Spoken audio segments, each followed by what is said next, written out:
Hello and welcome to spring in Portugal. We are down in the garden today to do a few spring related tasks such as planting some potatoes and finishing off quite a bit of weeding that has been required since a very wet winter.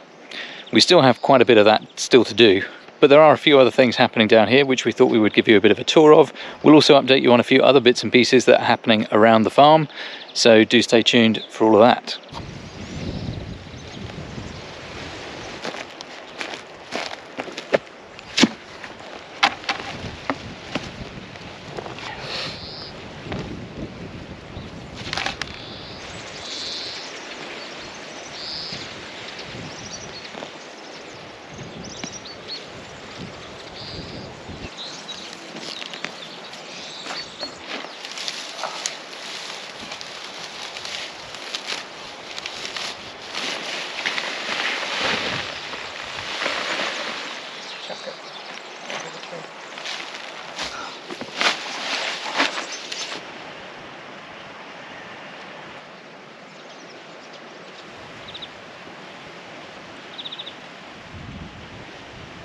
Okay, the weeding is mostly done, the rain has hopefully been and gone, and now we can get some potatoes in the ground. We're going to do these very similarly to how we did a couple of years ago, where we did no-dig potatoes. We did no-dig potatoes last year as well, but they didn't do very well. In fact, I don't even think we filmed any of it at all. We've got loads of seed potatoes. They're a variety called Agridos, I think. They're from the Netherlands, but purchased here in Portugal. We're going to stick them in the ground, as many as we can fit in this bed, probably overseed a little bit in case of any losses, and we'll see what happens. Okay, so are you ready? Yes, I'm listening. Excellent. I'm also busy. Listening but busy. So I believe these are chitted potatoes. They're Very starting chitted. to sprout. Yes. Yeah. So sprouts up. Interestingly, many of them only have one. Yeah, it is interesting. So we'll stick the sprouts up like that. So last time we did this, we got hundreds and hundreds of comments about how we could cut them into pieces, where there's one ear or sprout per piece. Some of these have more than one, but this is way too many for us, and we're not doing a whole field. We are just doing this little bed, and then we're going to do some containers on the deck a little bit later in the season. So it's not worth the effort to go and cut them into pieces and then throw all the pieces away. So we just use a whole potato, and sometimes two shoots come up, and that's fine. Yeah.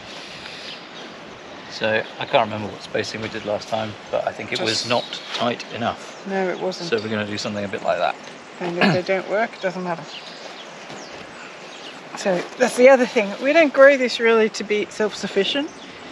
We grow it because we enjoy it, and it's much tastier than supermarket stuff. But if it fails, we can just go to the supermarket. It's not a problem. It's a very privileged way of looking at it. It is a very privileged way of looking at it.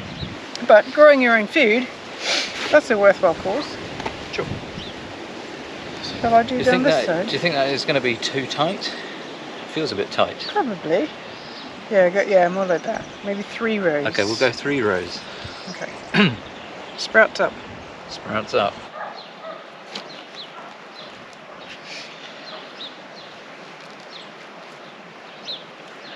We're definitely going to have Too a many. lot left over. Yeah, well, that's... Trying to pick the best ones. Yeah, pick the best ones. It's a good idea. And the biggest ones. Oh, the biggest ones. I don't Biggest know. doesn't always mean best, my friend. That is good news.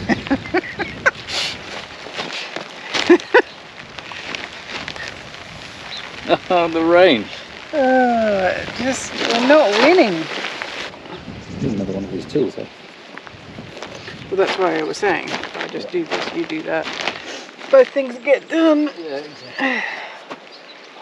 Oh, there's some nice vermicelli. No, that's not the right word. What's it called? Mycelium? Mycelium. That's it. Oh, go away, rain. Come on, give us 5 minutes. We just need 5 minutes for the rain. And we're going to get a rake. Oh my goodness. Stop. Stop.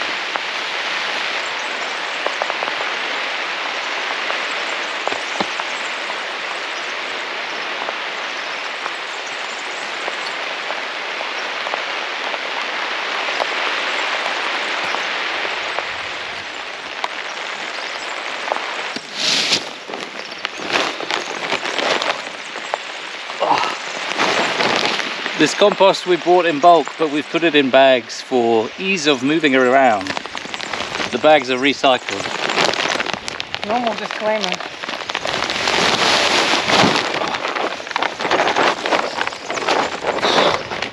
And we do make our own compost. Just not very well.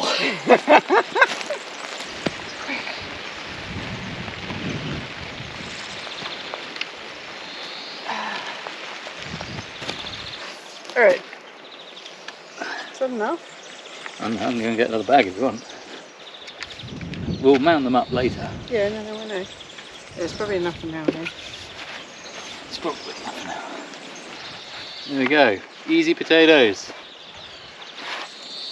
Now it looks like it stopped raining, so we can do a bit of a tour. Oh yeah, let's do that. Oh no, one more thing we have to do. What do we have to Just do? have to transplant the strawberries. Oh yeah.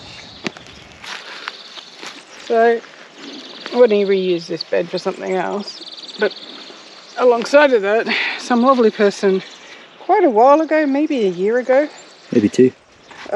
when we planted our asparagus, said that strawberries go really well with asparagus and help with ground cover because the asparagus only pop up for a couple of months of the year. So, as every time we have a couple of rain days, I go and dig up some strawberry plants, move them into the asparagus bed, and so that's what I'm doing today because we're going to have a week of rain, so then I can move them over there today and not have to worry about them for a little while. And all the others that I've moved over there have done really well.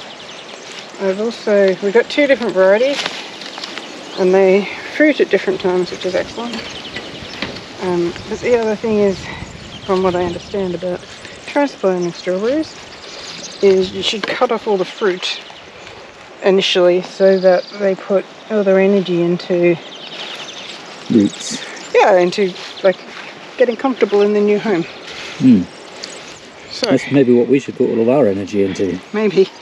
Can you carry that one? Yes. Or 2? I'm going to pull that apart. Yeah.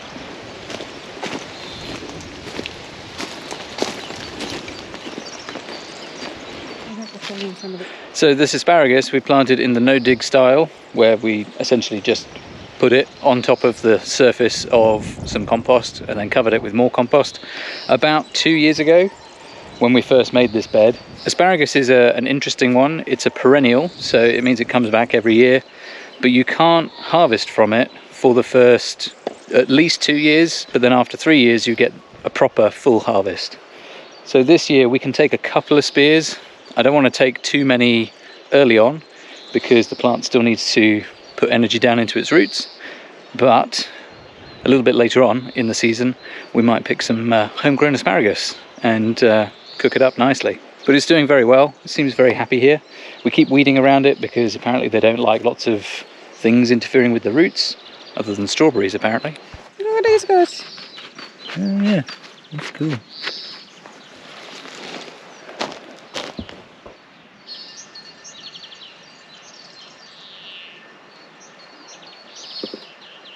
So this is what happens when you let the asparagus grow.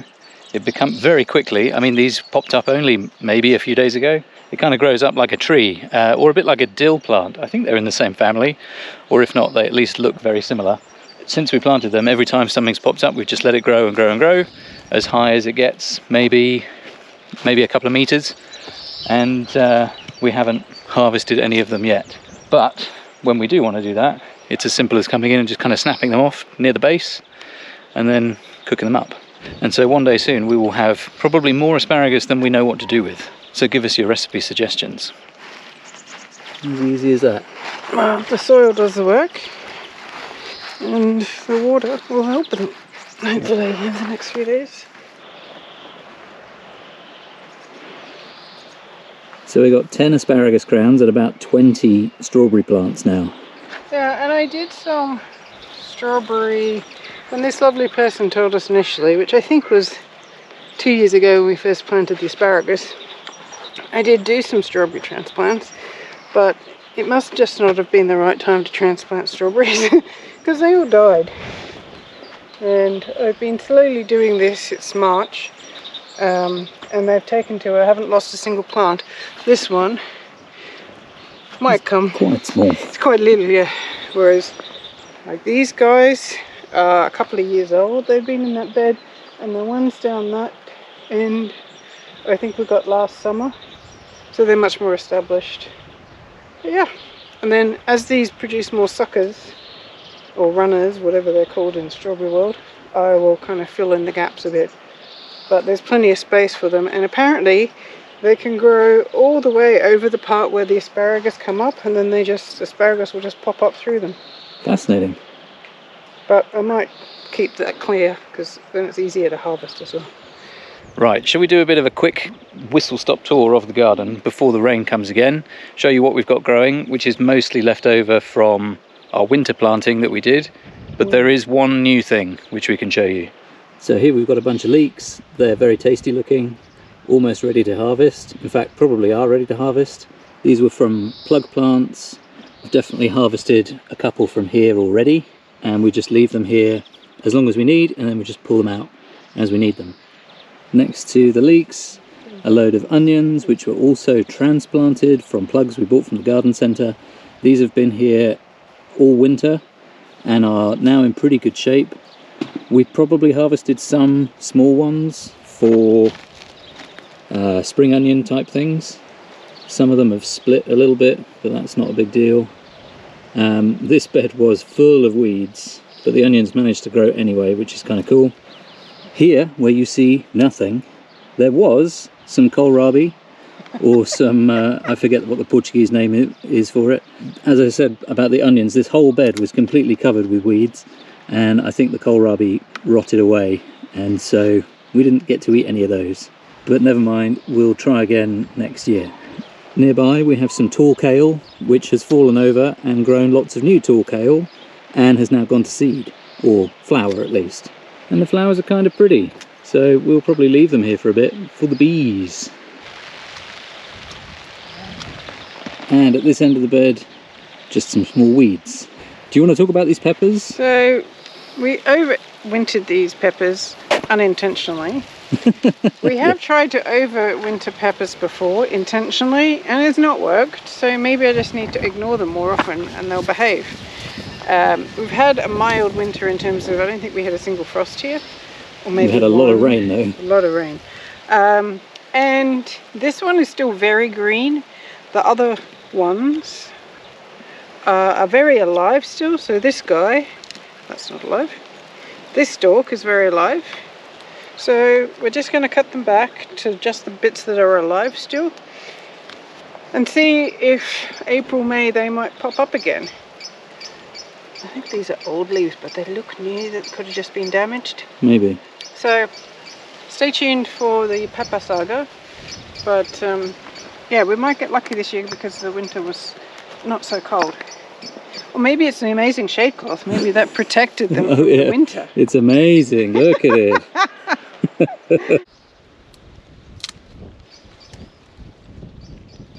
So in this bed we had a whole load of purple sprouting broccoli, which is now yellow flowering broccoli. These things took forever to, not to grow, but to flower. No, not flower. What's the word I'm looking for? These things took forever to get to the purple sprouting phase. I want to say like over a year. They grew and grew and grew, very tall, very quickly, and then they just kind of sat there with a load of leaves on. I think we might have sown them at the wrong time of year, or planted them at the wrong time of year.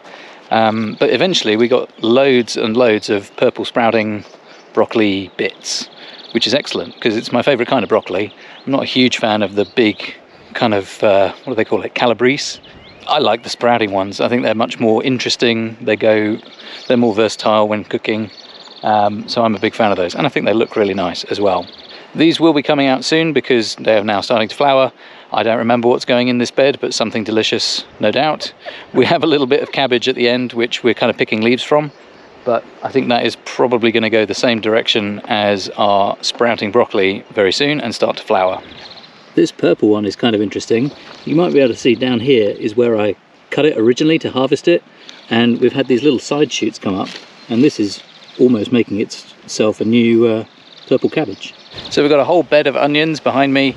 These were sown from sets. There's half of them that are red onions and half of them are brown onions, white onions, one of those anyway. Brown onions, I think. There's probably about 200 in there. We are going to try and do a better job with the storage, because in the past we've tried to store onions in a tent or a kitchen shed, and it was too humid and they did not survive very well. So hopefully we can put these in the house, keep them a bit drier and store them for a bit longer. Next up, we've got some more cabbagey things in here. Again, probably going to go to seed fairly soon. And these ones here were Calabrese broccoli, which again we harvested but left in the ground, and they've put out some side shoots and now some flowers. Do you want to try and talk about the peas? The peas were a disaster. Look at all these peas. Yeah, so we planted these, I'm going to say October. Yeah, maybe it was. They did nothing for so long.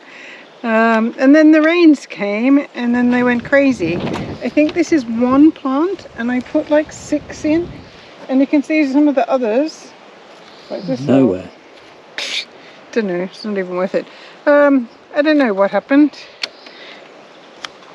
I can never explain what happens in the garden. Well, we can't, because we'd have no idea what we're doing. Sometimes you do the same thing 2 years in a row, yeah, and it doesn't work. Anyway, so before the rains come and we ignore the garden again for a while, I'm going to take them all off and we can eat them. Or freeze them is probably what's going to happen. Yeah, one of those two. Oh, this is also... There's a lot on the other side as well. Our nettings, yeah, so I'm doing one side first. We need to improve our trellising game, it seems. Speaking of trellising, this trellis is still here. It had the loofahs on it, and it will have loofahs on it again, hopefully. At the end of this bed, we've got a load of chard, rainbow chard, more chard than you could ever want to eat, but fortunately the chickens really like it, and so we'll give most of this to the chickens. And there's even more chard over here. This is older, so one of these here, or a couple of these, this is like almost a year's worth of growing and harvesting, which is kind of insane. It just keeps going though, so we keep harvesting it and keep feeding it to the chickens. There's also a few beetroot. Don't know why we grow beetroot, I don't really eat them very much. And then we've got the herb garden where the rosemary is somewhat taking over, as is the lemon verbena, and the chives are still doing really well, as is the thyme, which has grown quite nicely. There's also a couple of Chinese chives in here, and a weed of some sort. I don't really know what to do with these. We will let them grow and then we will see.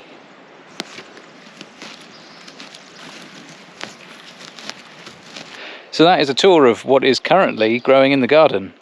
Now, you might have seen some of our seed sowing videos recently, and so hopefully very soon we're going to have a lot more stuff to put in here, and then we'll be able to watch it grow together over the course of the year.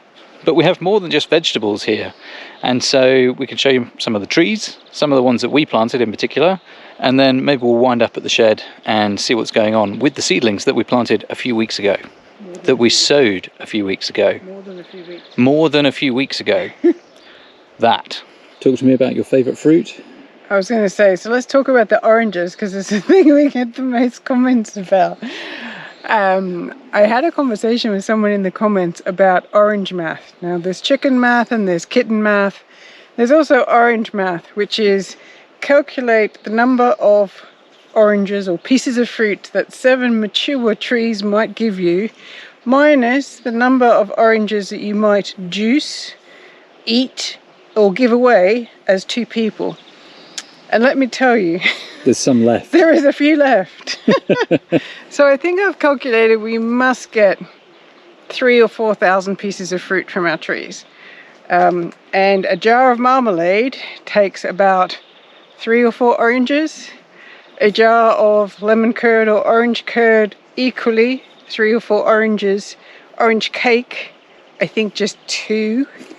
I made orange cookies. 1. Right. So you've got to do a lot of baking to use up a couple of thousand oranges. We do juice a lot, like a lot. We make a lot of cordial, and that also takes a lot of oranges so that we can enjoy like orange squash drinks through the off season. But these oranges started being good late December, early January. We get to eat them all the way through till July if we're lucky. June definitely. But there's just way too many. There's nowhere that we can sell them locally because everyone has orange trees.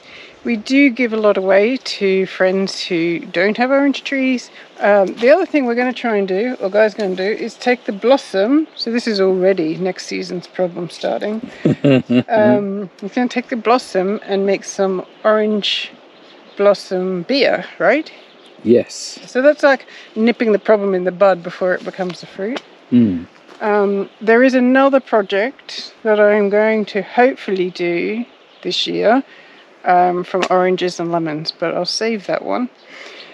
But needless to say, we are always looking for ways to use them up beyond marmalade and cakes and juicing and cordial. And cocktails. So we do make some syrups, but I'm also going to experiment with making some tinctures, which we could just put like a drop or something into a drink. The list is long of things we do with oranges. Yeah. And of course, any that fall, which is quite a few, we do use them for compost. We have a dedicated compost area, so the waste produced from these trees doesn't go to waste. So we won't show you all 7 of the orange trees because they are largely similar to each other, although there are actually quite a few different varieties. There's like a sour one, there's a mandarin one, we've got a tangerine, a clementine, and then I think there's 3 which are almost the same, like a navel orange. May not be exactly that variety, but lots of ones for juicing, which is good. We also have other citrus as well. So this year we have a lemon problem as well. Oh, this is the first year we've had so many lemons. And normally you would say that that's a good thing, but, and maybe there is a lemon expert out there, they're growing on the tree with this discoloration. To begin with, let me see if I can find one. Can you see one? One with discoloration? Yeah. So here's one. I've just picked it off the tree. And it has this on it while it's growing. And when we cut into them, it does penetrate beyond the skin and into the fruit. As I said, I've tried to take them all off in case they infect one another. I don't know what it is. So if anyone knows, please tell us. But same thing here, we harvest these for lemon juice. I make limoncello, we make orange and lemon cordial. Fresh lemonade. Lemonade and lemonade cordial. Oh, lemon curd. Cocktails. Cocktails, yes. Yeah, this tree is a good one to have. It's not a problem because we can get through this many lemons. We need a bit of a prune here on these suckers. Yeah. We also have baby citrus as well, ones that we've planted. All the mature trees, of course, were here when we bought the place. But one of my favourites is a kaffir lime, which I can only describe as the taste of Thailand. If you've ever had a Thai curry, then you've probably tasted kaffir lime. Most people don't eat the fruit themselves, although it is quite interesting and is quite nice in a gin and tonic. Are you sensing a theme here? But it's mostly grown and used for the leaves, which are very, very fragrant and very, very popular in Southeast Asian cooking. So this is the tiny tree with some fruit on it, actually, of a reasonable size, but it is very, very small. I am sitting on the ground and this tree is not even as tall as I am. So we planted this just after we arrived, about 3 years ago. I think the tree is probably about 5 or 6 years old in total. I'm sheltering from the rain. Yeah, miserable. So, do you want to talk about these two? This is a lime tree. Not a kaffir lime, a normal lime. Yeah, and it's just starting to flower. So we have been, this must be 2 years old. Previous to this year, we've been pinching off all the buds to encourage growth. It has gotten much bigger, but still very small. We are really not winning with the weather today, so we might just wrap this up here. Although I know there is one thing that someone specifically has asked to see, so we will try and fit that in. Maybe we'll go and hide in the kitchen shed, sorry, the potting shed, and talk about what's in there. So, this is why we have grow lights indoors, because the weather here is very unpredictable from February through to the end of April. It is. We do take the seedlings outside when the weather is nice, when there is sunlight. Today There is not. so much. And it's definitely not warm. The other thing is when we sowed these, the video didn't air, I think, for 2 or 3 weeks. So let me just recap the dates so that we have some context around what's going on. We sowed the seeds on the 19th of February. I imagine you are seeing this video in April, just again for context. But maybe not. Could be December. We put the grow lights in on the 25th of February. And on the 27th of February, I actually did some new seeds. This is the tray of tomatoes that I did all the, plucked them out and I buried them deep because they had germinated really quickly. They are doing nice. There's only one that didn't make it. And these 4 were again from the original tray that I pulled out because they germinated super quick. This one's doing very well. Needs these first leaves taken off. I've had 2 loofahs. There's one more loofah coming up. I seeded them on the 27th of February as well. Hit and miss here with some of the peppers in this tray only. The peppers in this tray, which is both of these rows, did really well. So maybe this tray wasn't right on a heat mat. So I would definitely say that the germination is better than we've had before, but it's still not as good as I would like. And there's one factor that I think I would like to experiment with, which is the watering. So because we have these massive trays and we're putting 3 or 4 different varieties in the trays, if something germinates, you need to continue to water it. But then the other things that still haven't germinated, as long as their soil is moist enough, you don't need to water it. And that's difficult with these bottom watering trays, so you can only water the whole tray. Working out what to water on top is also difficult. So I would like in the future to get some smaller trays so that you can have 1 variety per tray, and then swap it in and out of the different trays that you are watering, trays that you aren't watering. We don't have a greenhouse at the moment, we don't have the time to build one, and so this is the easiest solution to be able to control. They're either inside under lights, they're outside because there is sun. But let's show you the cold frame, which has got all the greens in it that don't need the heat mats. So I haven't really been paying these guys much love and attention. I've been watering them. So this was all extras. None of these ones germinated. These are all cucumbers and bits and pieces. So these will all go out into the garden when it is warm enough. It is not warm enough now. I don't think that they would survive. I need to pot these on. And some of these are just going to get potted on into my container garden when the weather gets warm enough. We are almost done, but there is one last thing. Another update on something that we did a long time ago. And I don't think we've shown you at all. So let's go and take a look. Oh, and this is a cherry tree that was gifted to us by some lovely people. It's doing very well. It does need a prune. Yeah, it does. Yeah, we've had quite some success with sticking trees in the ground, even though we don't really know what we're doing. And some would say we plant things too deep. Everything is working nicely. For those who've been watching a long time, we rescued 4 olive trees from friends of ours, dug them out of the ground, some may say with brute force, planted them, and they're all doing very well. And again, we need to prune them. Well, we're really just letting them establish, put roots down, and then we'll shape them in future. Yeah, it's got a nice top. Yeah. This is certainly the most established. Yeah, this is the biggest one that we brought, and we only bought, the roots were only like this long. I really didn't think it would take. Turns out olive trees are quite hardy. They are. I think we're going to have quite a lot of work ahead to shape them, but we'll just let them grow a bit first and then we'll do that later. So yeah, pruning is definitely something that we need to do more of. These new olive trees, the old olive trees, all the fruit trees probably need a good haircut, but we're just really busy at the moment doing lots of other things, so we have to prioritize, and some of this stuff is lower on the list at the moment. But as time goes on, as we learn more about the climate and about the types of trees and how to prune and all that kind of stuff, we have a lot more of that to bring to you as well. But I think that is it for this potato planting, weeding, garden tour extravaganza. Thank you for watching. We'll see you in the next video. Bye for now. Bye bye.